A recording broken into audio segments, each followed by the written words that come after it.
হঠাৎ আপনাকে এক ডাক্তার রিপোর্ট দিয়ে বলল আপনি মাত্র 30 দিন বাঁচবেন।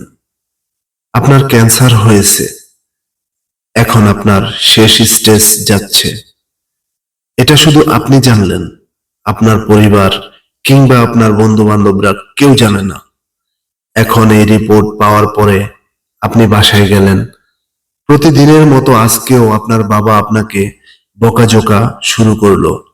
তোকে দিয়ে কিচ্ছু হবে না, সারাদিন কোথায় থাকিস, টই টই করে ঘুরে বেড়াস, ইত্যাদি ইত্যাদি। এই যেমন মধ্যবিত্ত বাবারা যেমন হয় আর কি।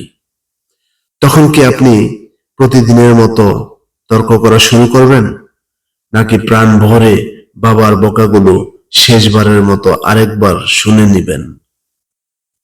হঠাৎ আপনার মা এসে আপনাকে বলল, নে বাবা, ভাতটা খেয়ে নে। আপনার মনে হবে এই বুঝি আপনার মায়ের হাতের শেষ খাওয়া। আপনি তো আর বাঁচবেন না। আপনি তখন পরম তৃপ্তি ভরে খেয়ে নেবেন এবং আপনার কাছে মনে হবে এটা আপনার জীবনের শ্রেষ্ঠ খাবার, যদিও খাবারটা ডাল আর ভাত হয়। আপনি বাসা থেকে বের হলেন, রাস্তায় পুরনো এক বন্ধুর সাথে দেখা, যাকে মোটেও সহ্য করতে পারতেন না।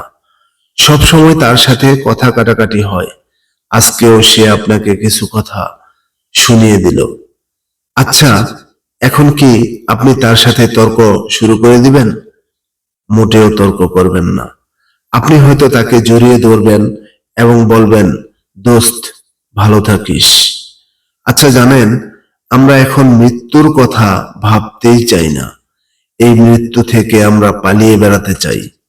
কিন্তু যদি আপনি ভাবেন যে আজকেই আপনার শেষ দিন, তাহলে দেখবেন সবকিছুই আপনার কাছে ভালো লাগছে। তাই ইগো ছেড়ে দিন, ইনশাআল্লাহ আপনার মন ভালো হয়ে যাবে।